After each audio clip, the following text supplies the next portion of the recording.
방출골. 안녕하세요.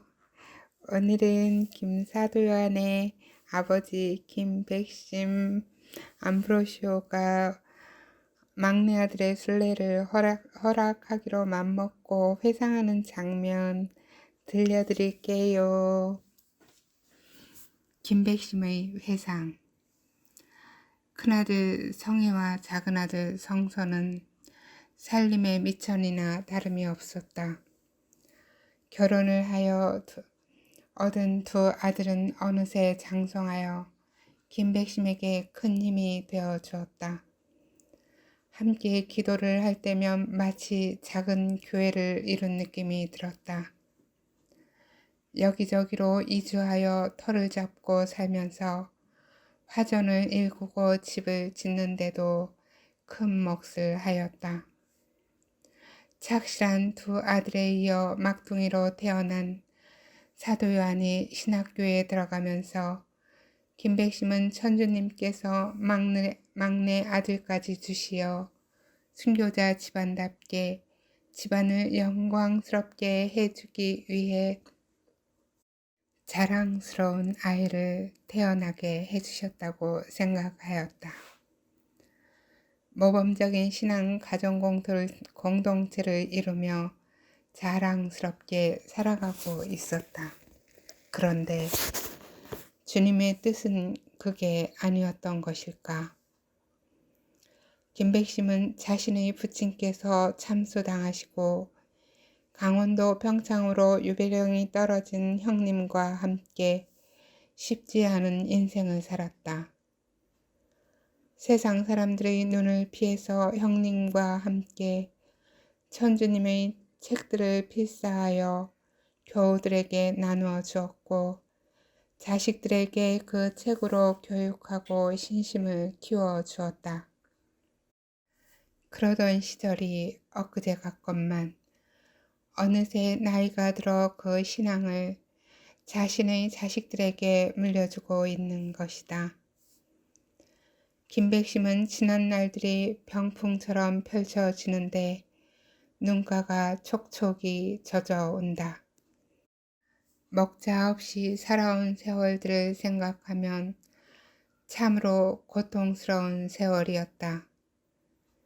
그 목마름을 겪어보지 않은 자 어떻게 알랴. 김백심은 목자가 주는 양식을 얻고자 숱한 세월들을 거리에서 보냈었다. 목자를 찾아서 가족들을 이끌고 이주민이 되어 살았다. 김백심이 방출골에 와서 얼마 안 되어 최영업 신부님께서 목자가 되어 조선에 들어오셨다는 소식을 들었다. 조선인 최양업 신부님께서 어려운 공부를 마치고 목자가 되어 오셨다는 소식을 들으니 이제는 천주교회도 좀 숨을 쉬겠구나 싶어 그 기쁨을 감출 수가 없었다. 당장 달려가 아련하고 싶었지만 극성스럽게 굴다가는 김대건 신부님 마냥 조선에 입국하자마자 변을 당할 수가 있다는 생각에 참았다. 그런데 그분께서 전라도에서부터 순방을 나섰다는 소식을 접하게 되어 혹여 맹고를 들려주시지 않을까 기대를 하던 차에 최 신부님께서 베티로 부임해 온다는 소식을 접하게 되었다. 그 기쁨이 어찌나 크던지 표현할 길이 없었다. 그만큼 목자들에 대하여 목이 말라 있었다. 비단 김백심 뿐이겠는가. 조선의 신자들은 모두가 그럴 것이다. 김백심이 진천 동굴에서 여러 가지 소식을 접하고 돌아오는 길이었다. 많은 소식들 중에 조선인 목자가 베티로 온다는 소식을 듣고는 그 기쁨이 어찌나 크던지 나무가 없어 민둥산이 되어버린 벌거숭이 산마저도 그렇게 좋고 곱게 느껴지는 것이었다. 하늘은 물론이고 발에 차이는 돌들도 빛이 나도록 곱게 느껴졌었다. 그때는 그랬었다. 참으로 좋구나. 이런 경사로운 일을 주시다니. 이 조선에 빛이 나타나서 기쁨을 금할 길이 없으니 내 무엇으로 이 기쁨을 표현하랴. 거기다가 그 빛을 진척에 두고 모시게 되다니 이보다 더 큰 기쁨이 어디 있으랴 하며 좋아하던 그날이 훤하게 기억에 남아 있다. 그날 소식을 듣고 돌아오면서 빠르지도 느리지도 않은 걸음으로 들판과 작은 산들을 넘어 방주골이 내려다 보이는 동산에 이르러 마을을 한참 동안 바라보며 기쁨을 감추지 못했었다. 멀리서 보면 넓은 들판의 작은 산들이 여기저기에 우뚝 우뚝 솟아있고 그 산들을 끼고 한강과 금강으로 갈라져 흐르는 한천이 보이는 곳을 김백심은 손바닥 보듯 훤히 알고 있었다. 모르는 이들은 맹골의 동리들은 거기가 거기 같아서 마을과 집 찾기가 어렵다고들 한다.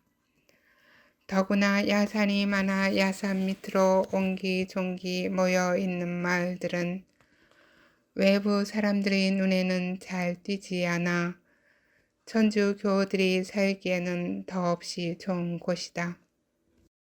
천도 있고 산도 있는 데다가 방죽이 있어 농사철에 물대기를 하고 물대기가 끝나면 방죽잡이로 사람 살기에는 여기만한 곳이 없을 것이다. 김백심은 그렇게 한참을 마을을 내려보다가 산 언덕에 자리를 잡고 앉았었다. 참으로 곱구나. 이렇게 잠시 피어난 니도 이렇게 고운데 천주님의 영혼을 가진 사람은 더 곱게 살아야 되는 것을 그러지 못하고 있으니 꽃에게 부끄럽구나. 부디 용서하여라. 그리고 너희 고운 자태를 끝까지 다하여라. 천주님이 주신 천지와 자연은 늘 고마움의 대상이었고 찬미의 대상이었으나 오늘은 유달리 그 마음이 더하여진다. 들에 핀 꽃이며 풀들에게도 고맙다는 인사를 하게 되고 곱게 핀 꽃이 더욱 사랑스럽게 느껴지는 것이다. 오 주님, 이리도 작은 꽃을 만들어 인간의 눈을 즐겁게 하시고 들과 산을 꾸미시는 자상하신 분이시여, 오늘같이 기쁘고 좋은 날이 없습니다. 조선의 조선인 목자를 나게 하신 것만으로도 참으로 감사하고 기쁜데 그 목자 최양업 신부님이 이곳으로 오실 줄을 누가 알았겠습니까? 전주님은 아셨겠지요. 전주님께서 조선의 양들을 불쌍히 여기시어 조선인을 목자로 뽑아 세우시고 그분을 여기로 보내주시다니 참으로 죽어도 여한이 없으리다. 김백심의 기쁨은 모든 사물과 자연들에게로 이어져 함께 찬미와 감사를 드리는 것이었다. 산 아래로 반듯하게 개간되어진 밭들과 마을을 바라보니 그것 또한 흐뭇하다. 밭 가운데로 옥수수 대공들과 밭 가장자리에 수수 대공들이 나란히 잘 자라고 있다. 고구마 순들도 어느새 밭고랑을 덮었다. 또다시 주변에 있는 꽃들을 보며 곱구나, 고맙다 하고 말을 하는데 아버님 하는 소리에 뒤 돌아보니 큰아들 성의 바오로가 등에 지게를 지고는 개마대 쪽에서 산 등성을 타고 내려오고 있다. 지게에는 나무 가지들과 풀 뿌리들로 가득하다. 뗄나무 구하는 일은 말할 것도 없고 풀뿌리 구하는 일도 여간 어려운 게 아니다. 불쏘시개로 쓰기에는 풀뿌리만한 것이 없기 때문이다. 아버님, 일찍 오셨네요? 성회로구나. 집에 안 가시고 여기서 앉아서 뭐 하신대요? 지금 막 가려던 참이다. 회합은 잘 하셨어요? 별일은 없지요? 다블리 신부님은 무사하시지요? 바오로는 질문들을 한꺼번에 쏟아 놓았으나 아버지는 한 가지도 대답을 하지 않으시고 앉은 자리에서 일어서며 엉덩이에 묻은 흙을 털어낸다. 무겁겠다. 어서 가서 지게부터 풀어야겠다 하며 걸음을 옮긴다. 포졸들을 더 많이 풀어놨대요. 잡혀가는 교우들이 하도 많아서 포졸들조차도 진저리를 칠 정도래요. 어디서 그 야그들을 들었느냐?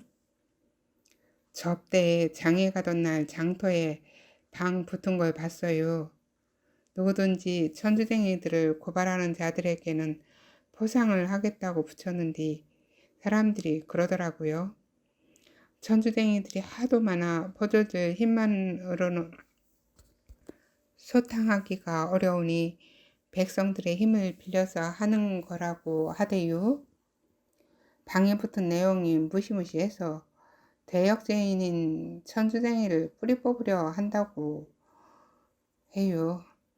조선 국민은 조선 땅 곳곳에 숨어있는 사학 천주쟁이들을 보는 대로 고발하라 라는 방이어요. 포졸들만 가지고 안 된다며 도적대들을 선동하고 있다는 말도 들었어요. 그래서 요즘은 도적대들이 천주교 마을들만 찾아다니면서 쑥대밭을 만들어 놓고 세간들을 죄다 도적질해 간다고 해요. 바오로는 지게작대기를 팔짱에 끼고는 등에 나무찜 지게를 진 채 아버지 뒤를 따라 걸으며 쉴 새 없이 말을 한다. 김백심은 아들의 이야기를 들으니 다시 마음이 무거워진다. 대답 대신 뒤를 돌아보며 아들에게 말한다. 성서야, 어서 가서 지게를 풀어놓고 민 회장님께 다녀오도록 해라. 아버님, 시간 되면 다들 알아서 모일 텐데요. 오늘은 민 회장님과 먼저 상의 드릴 것이 있다. 내가 직접 민 회장님을 찾아가 말씀드리는 게 도리이지만 지금은 네가 빠르니 동리 사람들이 모이기 전에 조금 일찍 오실 수 있는지 여쭤보아라. 아버님, 무슨 안 좋은 일이라도 있어요? 반대로 아주 좋은 일이니 염려 말고 어서 지게를 내려놓고 민 회장님 댁을 먼저 다녀오너라. 그리고 교우들도 조금 일찍 소집해야 할 것 같으니 요한한테도 일러서 댕겨오도록 하고. 김백심과 성회가 집 안으로 들어가니 여교우 2명이 마실을 와 있다. 교우들과 김백심의 아내가 인사를 한다. 아이고 훈장님 안녕히 댕겨 오셨어요? 아이고 요한 아버지 오셨네요? 무사히 댕겨 오셨어요? 오늘은 일찍 오셨네요? 하며 아내와 여인들도 일어서며 트럭에서 내려선다. 김백심도 대답한다. 야, 댕겨왔어요. 성회도 같이 오네? 오다가 만난겨? 하고 김백심의 아내가 아들에게 묻는다. 야, 오다가 산등성에서 만났어요. 하고 대답하며 옆에 있는 여인에게 얼굴을 돌리며 베드로 아재는 집에 계셔요? 하고 묻는다. 안즉 들에서 안 왔을 텐데 왜 그러셔요, 큰삼촌? 아버님이 오시면서 어르신들을 조금 일찍 소집하라고 해서요. 아이고, 중요한 사안이 있는가 배? 그러면 들에 얼른 댕겨 와야겠네요. 아니요, 요한이 시키면 돼요. 하며 바오로가 나무지게를 헛간에다 내려놓는데 요한이 방에서 나온다. 요한은 방에서 나오며 아버님 안녕히 댕겨 오셨어요 하고 아버지에게 꾸벅 인사를 하고는 형에게 몸을 돌리며 말한다. 형님, 베드로 아재는 들에 있을 텐데 왜요? 요한은 방에 있으면서 밖에서 하는 이야기를 듣고 먼저 형에게 질문한다. 아버님이 조금 일찍 소집을 하라고 해서 그러는 것이요. 내가 민 회장님 댁을 다녀올 테니 니는 균명 아재와 베드로 아재에게 댕겨와. 큰삼촌, 우리 집은 지가 가요. 지금은 집에 있을 거예요. 균명 아재의 부인이 말리며 서둘러 삽장문을 나서니까 같이 있던 다른 부인도 삽장문을 나서며 우리 제 아버지한테는 지가 전할게요 하며 나간다. 요한과 큰아들 바오로가 삽장문 밖으로 공중공중 뛰어나가자 김백심의 아내는 큰아들이 지고 온 지게에서 나뭇가지들을 내려 나란히 정리를 하고는 풀 뿌리들을 마당 위에 펼쳐 놓는다. 김백심은 거리마다 붙어있는 방을 생각하면 마음이 몹시 무거웠으나 베티의 조선인 목자가 온다는 소식이 여간 좋지가 않다. 김백심은 아내가 떠다가 놓은 대야에 발을 담궈 씻으며 표정을 숨길 수가 없다. 김백심의 아내는 남편의 표정을 보고 좋은 일이 있다는 것을 금방 눈치를 챘다. 저 아버지, 무슨 좋은 일 있는 거 맞지요? 좋은 일? 아무 말도 안 했는데 그걸 어찌 알았는고? 이자 보니 나에 대해서는 도사가 된 것 같으네? 하고 말한다. 그럼요. 산 세월이 어딘디. 그걸 몰라요? 이자는 당신 눈동자만 봐도 훤하게 알 수 있어요. 어허, 내 진즉에 알기는 하였지만 참말로 도사가 된 것 같으이? 그럼요, 당신 속은 지 손바닥이구먼요. 하자 김백심이 호탕하게 웃는다. 하하하하, 무슨 좋은 일이 있는 거예요? 내 속을 손바닥 보도 뻔히 아는 당신이 맞춰보구려. 아내가 보채듯 어서 말씀해 보셔요 하고 말한다. 내 속을 뻔히 들여다보고 있다 하였으니 무슨 좋은 일이 있는지는 자네가 더 잘 알겠군. 어서 맞춰보시게 하며 아내를 놀리듯 말한다. 아이 참, 어디 그런 걸 맞춘다고 했어요? 놀리지 말고 얼른 말씀을 해보세요 하며 남편의 어깨를 흔든다. 어허이 참, 손자들까지 있는 할망구가 못하는 짓이었구먼. 망신살나게 할망구가 된 걸 잊은 게요? 하며 김백심은 아내를 놀리기로 작정한 사람처럼 부인을 몰아세운다. 아이고, 내가 무슨 짓을 했다고 그려요? 시방 발닦음을 받아다 준 죄밖에 없는데 무슨 소리를 하는 거예요? 남들이 들으면 오해하겠구먼요. 죄다 밭에 가고 없으니 망정이지. 김백심이 이런 농을 할 때는 기분이 좋다는 표시이다. 아이고, 감질나 죽겠네. 말을 꺼내지를 말던지 사람 궁금증만 키운대요. 허허허, 그래야 맛이 나지. 하며 아내가 들고 있는 물 사발을 재촉한다. 여보게, 그 물이나 얼른 주시게. 여간 목이 타는 게 아니여. 아이고, 고약한 영감님 같으니라고. 마누라 놀리는 재미가 퍽도 좋겠어요? 아내는 남편이 입을 열지 않으리라는 것을 알고 있다. 남편은 한 번도 공적인 일을 가족들에게 먼저 알리는 법이 없었기 때문이다. 좋게 기다려 보시게. 내 곧 좋은 소식 전달해 줄 테니까 하며 김백심은 아내의 조바심을 달래준다. 김백심은 발을 닦고 물을 마시고는 서둘러 뒷곁에 있는 사랑채로 나갔다. 큰아들 성혜와 민 회장이 들어오며 인사를 한다. 김백심은 민윤명 회장을 기쁘게 맞이한다. 민윤명 회장은 목자가 되었으면 참 잘 어울리겠다 싶은 사람이다. 겸손하고 말이 없으며 천주님의 말씀을 따라 덕행을 실천하는 것이 마치 참된 목자처럼 보여질 때가 많다. 김백심은 민 회장님과 단둘이 마주하고 앉아 기쁜 소식을 먼저 전한다. 민 회장님이 가서 이 소식을 듣고 왔어야 하는데 내가 먼저 가서 듣게 되었습니다. 우리 최영업 신부님이 저 그 전라도 끝에서부터 이쪽 경상도까지 5개 도를 순방하고 계신 것은 아시지요? 예, 알고 있습니다. 이자는 최영업 신부님이 이자 베티 신학교 교장님으로 부임을 온다고 하십니다. 예? 그것이 참말입니까?